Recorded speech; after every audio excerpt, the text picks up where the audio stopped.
Hey guys, welcome back. BDCKR here. We're back with Season 6, Episode 27 of our weekly P&Q&C&A&T videos, which, for this, all you need to know is that it's a Q&A video with some extra letters, and the P stands for podcast. That's the most important extra letter, I think. If you're watching the video version of this, you can check out the links in the description to listen to the podcast version of this. Mm-hmm. Getting right into it, our first question comes from AwesomeGamer241, and I guess this is one of the examples where the extra letters are important because this isn't a question, this is a comment. And they say, I just had a really good run of 4 minutes 18 seconds but died in the last battle. And then there's a facepalm emoji. Yeah, so what happened was, they actually uploaded the video for us to see. Yeah, which was super helpful. So it was a Aries Hawk Girl Batgirl team. Mm-hmm. And probably the most important thing is that Aries definitely had Tentu Totem, did not have Master's Death Cart, and maybe Demon Blade too. Yeah. And what's interesting to me is how many times with Aries, when you're doing that, the quick fight strategy is basically special 2, special 2, special 2. And then you win. Or 2 special 2s, and then just like beating them down depending on how splash damage is done to you. I don't think he used splash damage. Oh, that's true. So not for this Lloyd. Because I guess originally, historically, when Aries first came out, and the special 2 did so much more damage that even the 20% from his Blade of the War God splash damage was enough to significantly reduce the health of the next 2 guys coming in. There's been such power creep with huge amounts of health that I don't think you can really do that the same way anymore. And it's probably not as useful to get the splash damage on special 2 as it is to try to use, say, Luchador Bane or Batgirl to get splash on special 1. Yeah. So, but what was funny to me was how often that actually doesn't happen. So special 2, special 2, special 2, and then done. To me, this is a great example of a high-risk, high-reward team. And I should mention, this is an extension of our original discussion from the last 2 weeks, where we're talking about, well, what's possible? Yeah, what's the fastest you can get battle points? Right. So in this case, with Aries being the main damage dealer, yes, you can get fast fights, but there's also a big yes to a chance of losing. And the problem here is, 4 minutes and 18 seconds, you finish 6 fights, you die in the last one, you don't get the bonus. Or the points from the last one. Right. So all of a sudden, you've lost every bit of advantage of being fast. And to me, the gold standard, I guess, the starting point from where you're working from is averaging maybe 448,000 points for every 56 to 57 minutes. Yeah, because if you're not completing the ladder, right, if you lose on the last one, you're losing the equivalent of more than 5 fights worth of battle points. Yes. Right? Well, because you're using the last fight and then the 4 fight bonus equivalent, right, of 20. Oh, that's true. So, all right, so there's 7 fights. They're each worth, hopefully, 5,000. Yeah. You get a 60% of your total up until that point as a bonus. Yeah.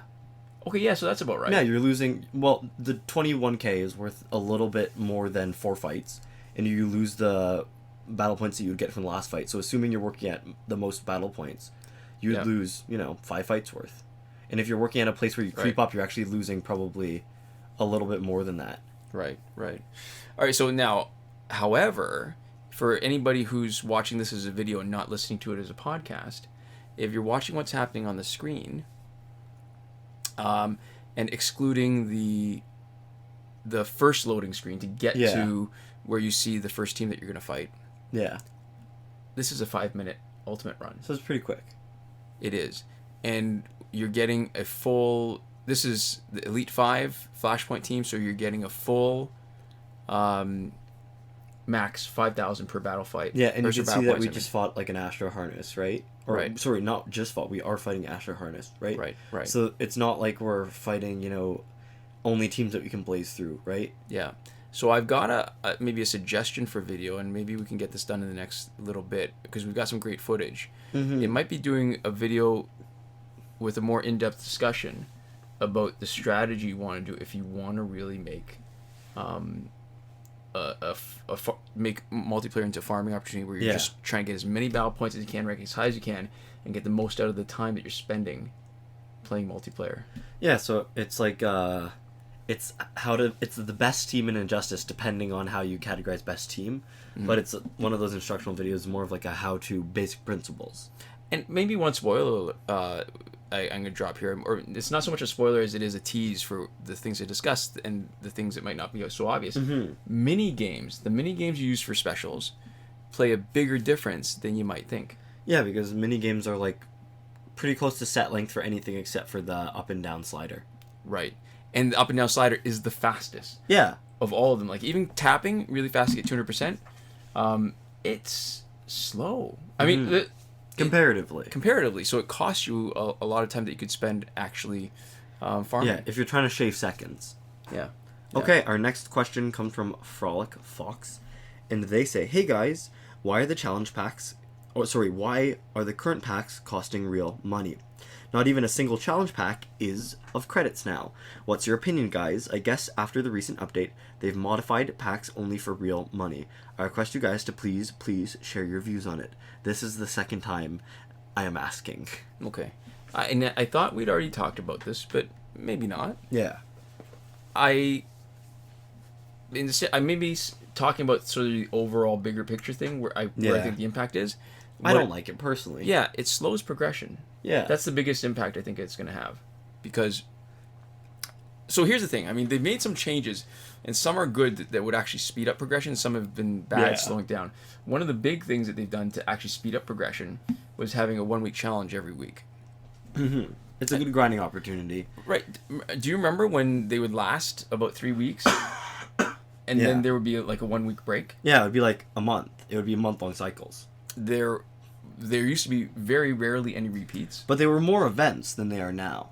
You know? Yeah. Oh, yeah, for sure. Like, it was a big deal. Like, when you need an event. Yeah, and when you were just starting out, it was hard, right? You need to reach a certain point where you can actually consistently beat them in a week. Yeah. And it made sense, too, because then you would be less likely to miss out. Like, it's got to be a little bit frustrating when you can't finish the regular difficulty of a challenge. Yeah. And it happens more than 1 week in a row. Because then you see these things that and you want. Yeah.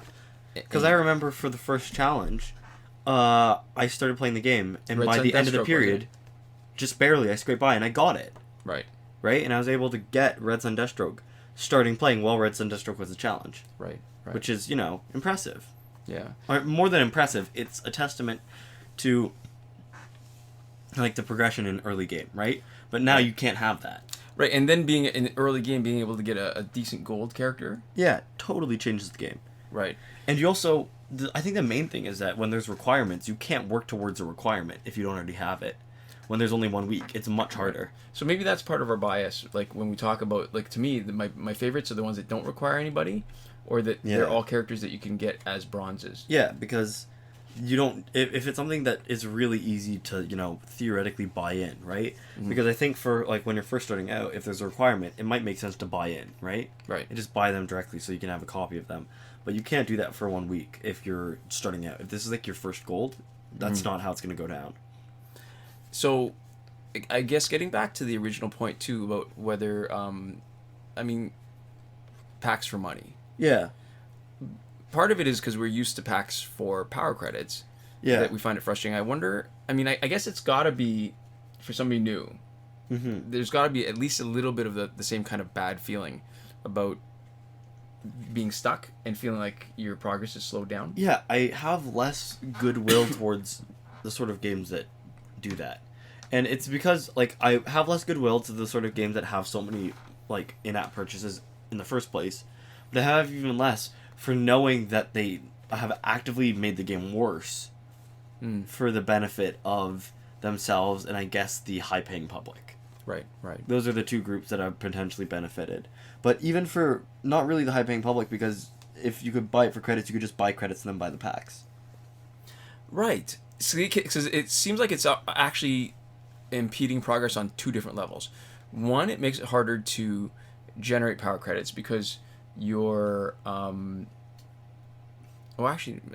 sort of losing my mind here because that's not the point. You're if you can get power credits, they're less useful. Yeah.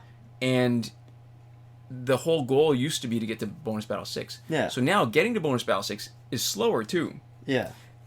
In some ways, it maybe makes it a little bit easier too in terms of prioritizing what you want to do, because the biggest thing of value then that you can spend power credits on is gear. Yeah. And Because remember, they don't even discount gold packs either, do they? no, those have been long gone. Yeah.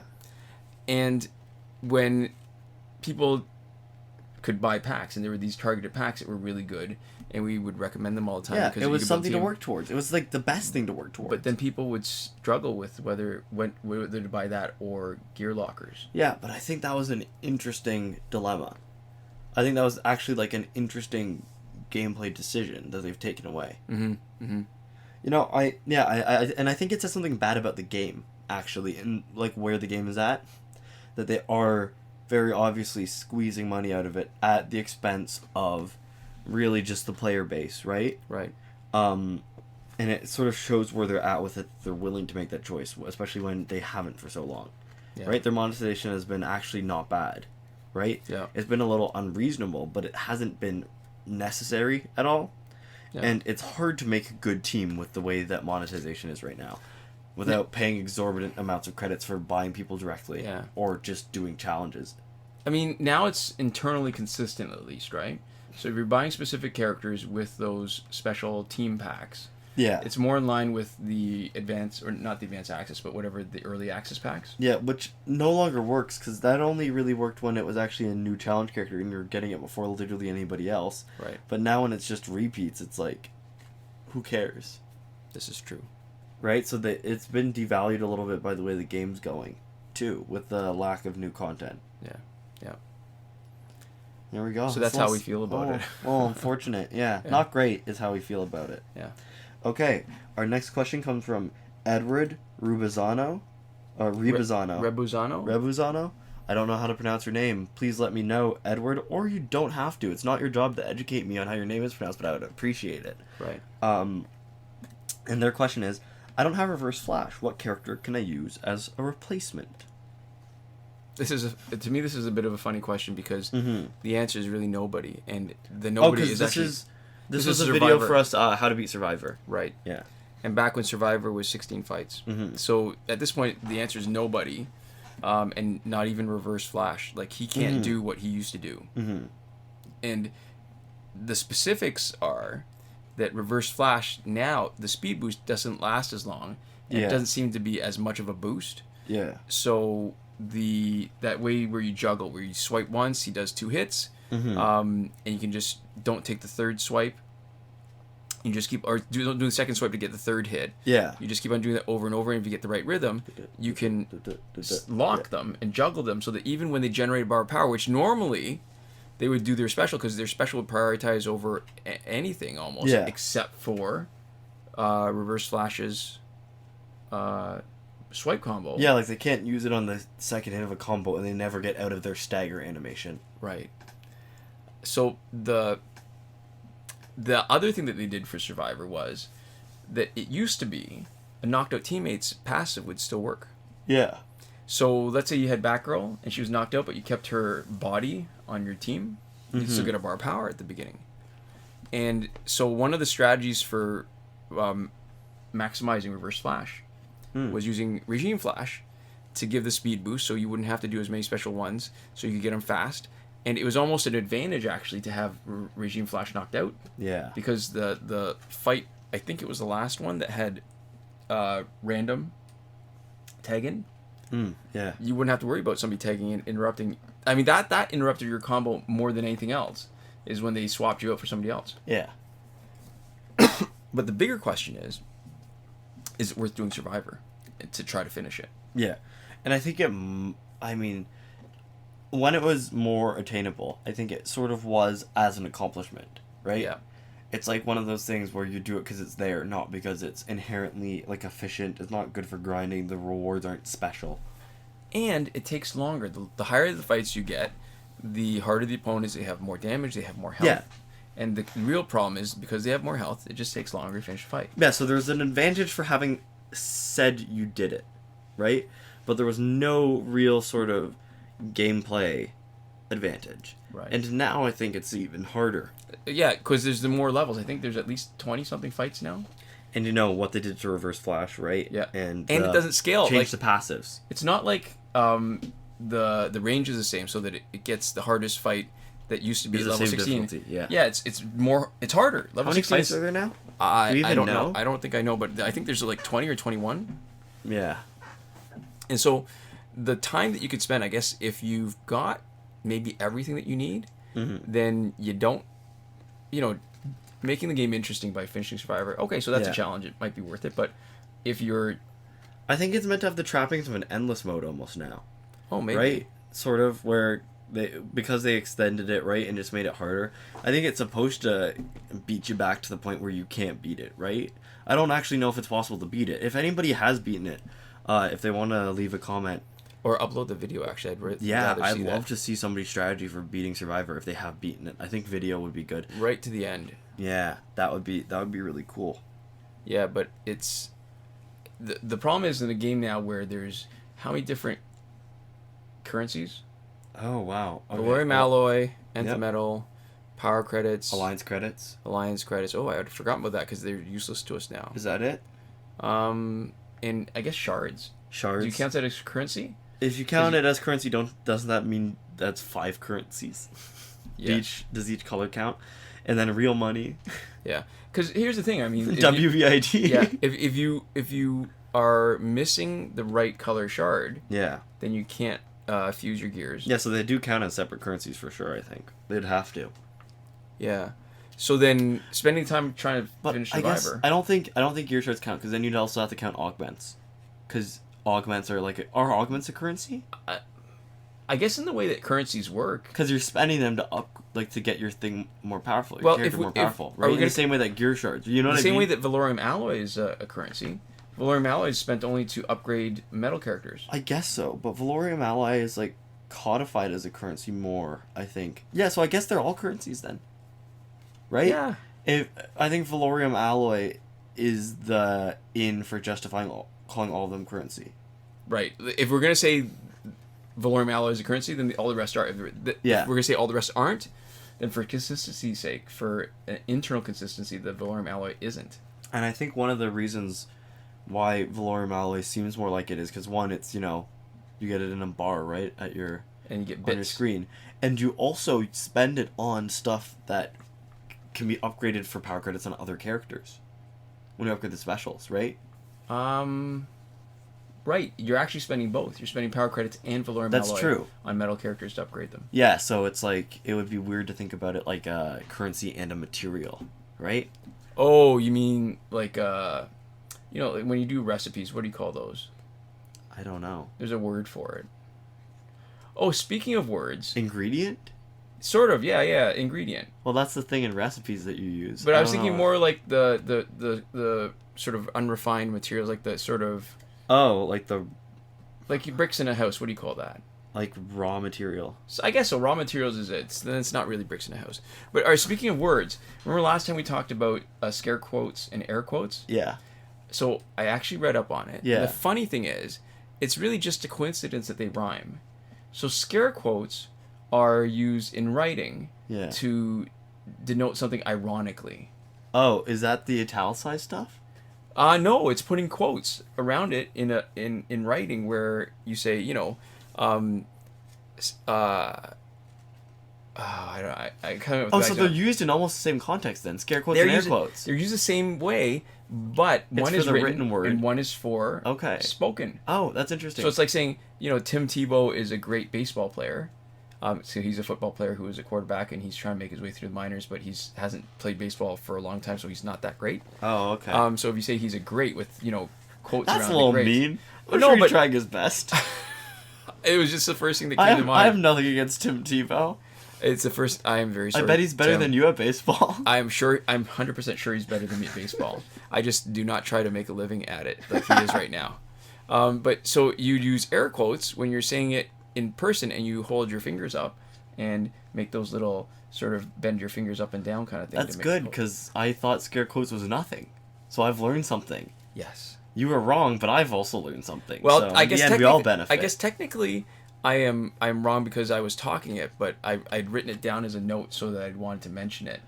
That's true, but the air quotes themselves were scare quotes in my notes. In your notation. That's okay. right.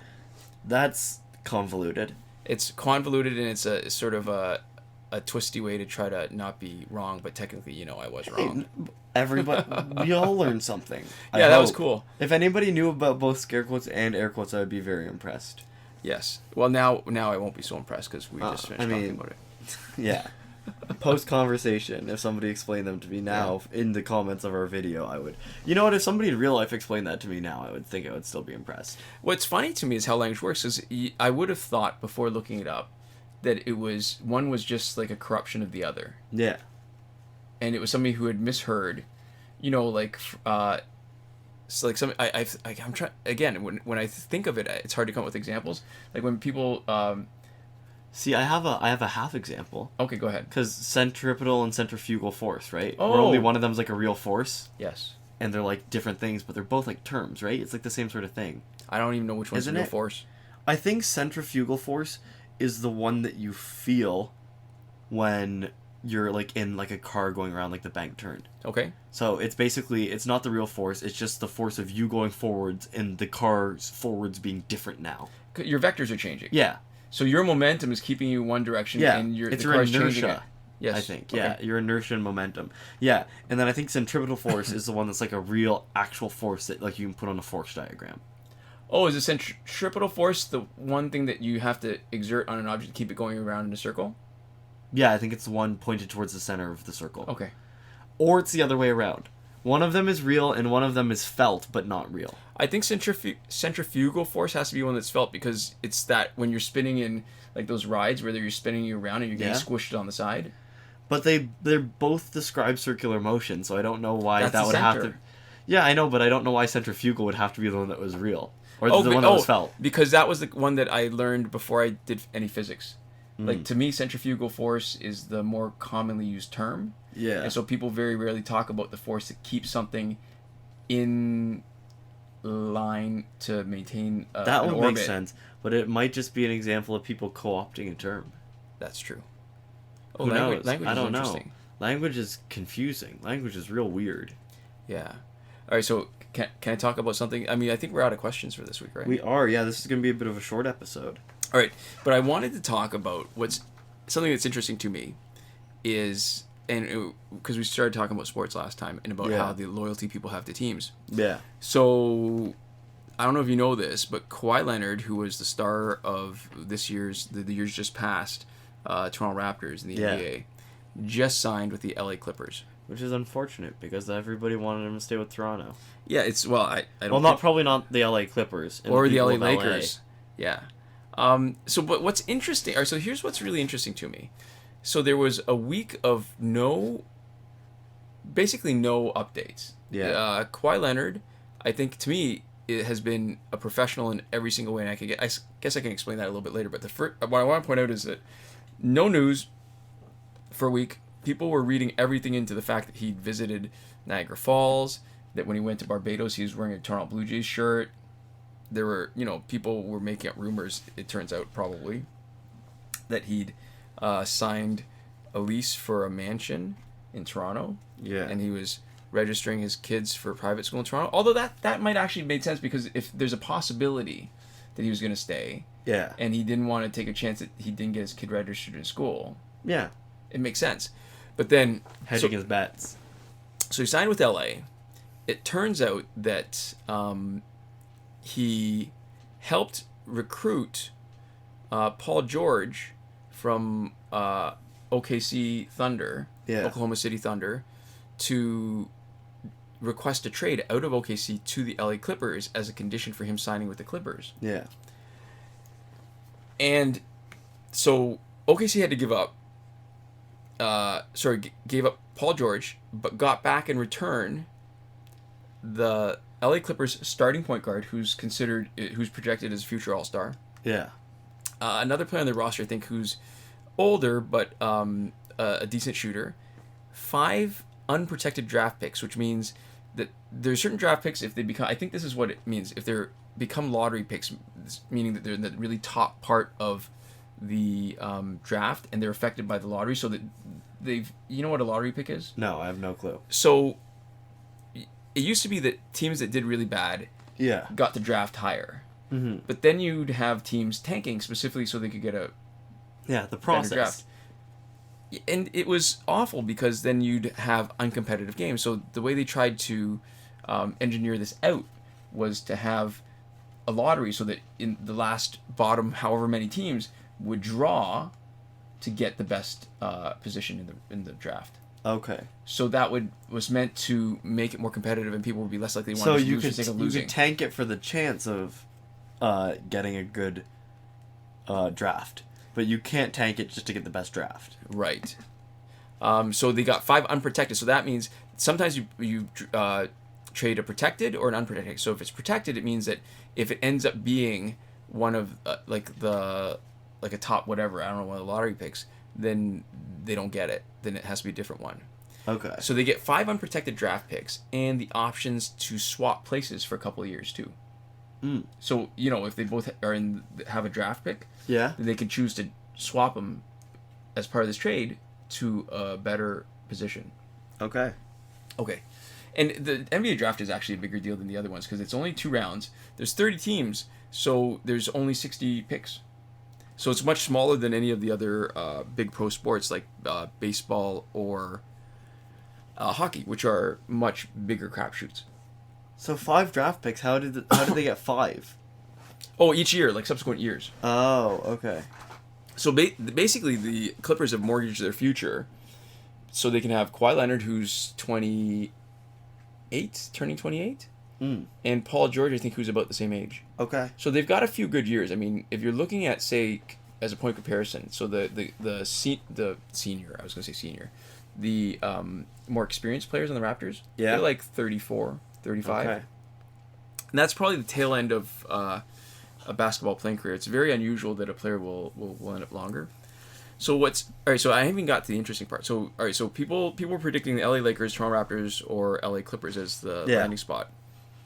And because Kawhi Leonard had not, I mean, we're so used to people just saying stupid things, not being able to keep it to themselves. Yeah. That we're used to knowing probably way too much than we need to or should. And because we hadn't heard anything, the speculation was always, well, is it just straight up, where is it more attractive? Yeah. And as it turns out, it was way more than that because he was originally not negotiating, but trying to recruit Kevin Durant, who's injured and not going to play this year anyways, to potentially sign with LA Clippers, which he didn't. And then he had to find somebody else he was willing to play with that he thought would be good enough to make the LA Clippers worth going. Because instead of just going home, you want to... I think most professional athletes want to... Win. Yeah. And... excuse me. Especially to be able to be such a powerhouse on another team, it probably makes more sense if you're going somewhere else to want to be at least competitive. You don't want to be tanking your career to play for the team that you want. Right, just to be close to home. Yeah. It's not worth it. And I think the LA Lakers are probably a less attractive proposition because they already had 2 sort of definite all-stars, at least 1 Hall of Famer, and maybe potentially second one. So Anthony Davis is a little too young to say that he's going to be a Hall of Famer, but he's clearly an all-star. And LeBron James, who's arguably the best player of this generation. So it's probably not that attractive from a competitive point. Like, you got to balance all these things. You want to go home. Yeah. But you also want to be competitive. But you also don't want to be on a team that people think are stacked and that if you end up winning, then it's You want to still be able to make a name for yourself, not just a name for the group. So you want to be competitive, but also make a significant contribution at the same time. Yeah. Okay, so that's a lot of factors. Right. And so what I'm seeing in some of the forums about the Raptors is people complaining that somehow the way Kawhi Leonard went about doing this was bad. And I think, oh man, it is the exact opposite. Like, I can't imagine anybody doing a better job, a more professional job, a more mature job of going about his business. When he wanted to get away from the Spurs, when he wanted to be traded from the Spurs, he was really clear he wanted to be in LA. I mean, I don't blame him. LA, yeah, sunny, Hollywood. Toronto is cold in the winters, a little bit. There's a lot of snow, and I was gonna joke igloos and stuff, but that would just be like I can't say it unironically because it would just not be funny, because the problem is some people will actually believe that. Yeah. So, Mounties. Yes, Mounties and igloos and polar bears. They're not everywhere, but he was. We're like Minnesota. Mostly. Minnesota's the Canada of America, I've heard. I don't actually know much about Minnesota, so that's a totally unfounded statement. But that's more climactically and not anything else, because I think we have healthcare. Universal healthcare. Toronto is cheap New York for lots of TV shows. That's true. The filming industry is actually pretty big in Toronto because of all the stuff. But, all right. So anyway, man, I'm totally sidetracked. What was I? LA professional Kawhi Leonard. All right, so he was clear about what he wanted. Here it is. You've got a guy who's, because people are saying they feel betrayed. Yeah. And they were they stabbed the city in the back, stabbed his teammates in the back, and I gotta say, I can't imagine anybody more professional. He wanted out of San Antonio. He said from the very beginning he wanted to be in LA, and then they trade him to Toronto, where he was traded for really the face of the franchise. So there were a lot of bad feelings on the team about losing DeMar DeRozan, not the least of which was with Kyle Lowry, who was, I guess, best friends with DeMar DeRozan, who was traded away to get Kawhi Leonard. Yeah. So Kawhi Leonard, we knew he didn't want to be here. He was traded away for the face of the franchise. And so when he got here, he reached out to Kyle Lowry and said, hey, listen, I know, I'm paraphrasing here. I know there's going to be bad feelings. Can we, we should make this work, right? Yeah. He played and had probably the best season possible. I mean, statistically he had another season before his injury that was close. Yeah. But he probably had arguably his best. He had a career season. And when we take the finals into account, I think you can't get away from that. And he didn't dog it. I mean, I still remember Vince Carter. You're probably still too young and you don't follow basketball. Yeah, that's the bigger one. But Vince Carter was like a star. He won the dunk contest. He was a big deal. In fact, Kevin Durant said that Vince Carter was one of the reasons why Toronto Raptors was one of his favorites team when he was growing up. Yeah.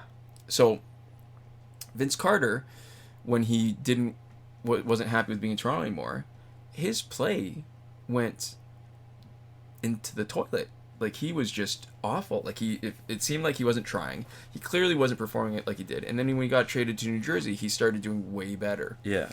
So Kawhi Leonard, opposite. Gets traded here, doesn't want to be here. He's a professional. He does his job. He does it well. He helps bring a championship to Toronto. Yeah. And when he's a free agent, he tries to go home. That makes sense. You know what? I can see that. So I guess what I'm trying to say is that for all the fans who are disappointed, I get that. I'm disappointed too, because I think next year with Kawhi they would have been the favorites. Although now I also think that whoever's going to be getting the minutes that Kawhi would have gotten now has a real opportunity, because here's the thing. One thing I heard that is so true. Even a really bad team is going to score maybe about 100 points a game every night. Somebody's got to score those points. So if you're the best player in a bad team, you can put up some really big numbers and you can score a lot of points.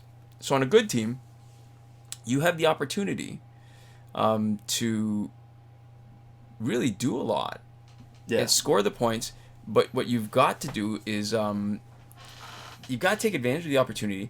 And what's crazy to me is that I think this team is going to be not bad next year. You've got a lot of this. You've got pretty much the same people, with the exception of Kawhi Leonard and Danny Green. Yeah. 3-point shooter, defensive guy. But I think when you're playing a game like that the attitude of somebody who puts in a lot of effort to defense and doing the work that it takes, which is not as glamorous. Mm-hmm. And once you've done it and once you've won a championship, you have an idea of what it takes. you don't get nearly as bugged out about being in a stressful situation, because when you're doing something for the first time. Yeah, act like you've been there before, but you're able to when you actually have. Right, because being in a new situation adds its own difficulty. Yeah. And I think definitely once you've done it, the experience matters. So this team is better than it was before. You've got a bunch of guys who have the experience. You've got a bunch of young guys who now have an opportunity to contribute. I think maybe they call these homers when people root for the home team. Yeah. So that would make me like George R.R. Martin. Although he lives in Albuquerque now, so his old home team, which was New York. Yeah. I think Toronto's got a really good chance. Okay. And I'm hopeful. There we go. I think that's a good note to end it on. Maybe. Yeah. Note of hope. Or should we here? You know what? We got 2 more fights. I want to talk us through this and explain part of the reason why this team is so good. And the 2 fights should take no more than 2 minutes. Okay. Bleed, 20% bonus damage. Deathstroke is gonna knock him out. A bit of splash damage, and see how Batman's bleeding too because of Quake Engine. And we are done with fight 7. All right, so maybe we'll do the credits now. Yeah. Okay. We've got a Patreon. We've got Patreon supporters, and we are super thankful. And today we've actually got a new Patreon supporter to announce, which is always sort of an extra level surprise, because we're surprised that people are still, signing up. So a big thank you to Console Peasant, who's supporting us at the highest tier, Last Word, John Auriemma at the Your Message Here tier, Shawn, Farrell, Daniel Simonson, Aaron Mall, and now Michael DeVries, welcome aboard, who support us on the credited level, and Eddie G, Chris Wolf, and Lazo Georgiades at the gratitude level. Yeah, so thank you guys so much, and was that the last fight? That was the last fight. There we go. Thank you so much to all of you for watching or listening and just supporting us in whatever way you do. We'll see you next time. Komoda.